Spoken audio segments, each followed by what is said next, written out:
ফ্রান্সের president Emmanuel Macron এবং তার স্ত্রী ব্রিজিট ম্যাক্রনকে নিয়ে সোশ্যাল মিডিয়ায় ছড়িয়েছে এক চাঞ্চল্যকর গুজব। মার্কিন এক কনজারভেটিভ ইনফ্লুয়েন্সার দাবি করেছেন ব্রিজিট আসলে জন্মগতভাবে একজন পুরুষ।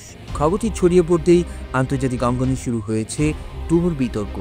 আর এই গুজব মোকাবেলায় এবার আদালতে দ্বারস্থ হয়েছেন ম্যাক্রন দম্পতি।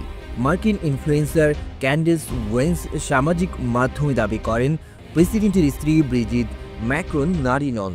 কোনো প্রমাণ ছাড়াই এই বক্তব্য দ্রুত ভাইরাল হয়ে পড়ে এবং ফ্রান্সের ফার্স্ট ফ্যামিলিকে বিব্রতকর পরিস্থিতিতে ফেলে দেয়। গুজবটি এতটাই আঘাত হানে যে ব্রিজিটকে নিজের নারীসত্তা প্রমাণের জন্য আদালতের ছবি ও বৈজ্ঞানিক প্রমাণ হাজির করতে হচ্ছে। ম্যাক্রন দম্পতি এই মিথ্যা প্রচারের বিরুদ্ধে মানহানির মামলা করেছেন। আইনজীবী টম ক্লেয়ার জানিয়েছেন, ভিত্তিহীন এই অভিযোগ ব্রিজিটের মানসিক স্বাস্থ্যে গভীর প্রভাব ফেলেছে এবং প্রেসিডেন্টের দায়িত্ব পালনের ক্ষেত্রেও চাপ সৃষ্টি করছে।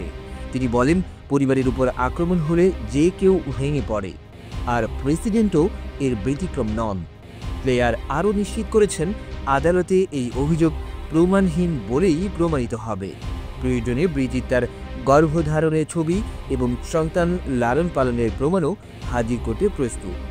আইনজীবীর ভাষার সত্য প্রতিষ্ঠার জন্য যত অস্বস্তিকর প্রক্রিয়ার মধ্য দিয়েই যেতে হোক না কেন, ব্রিজিট তা করতে প্রস্তুত।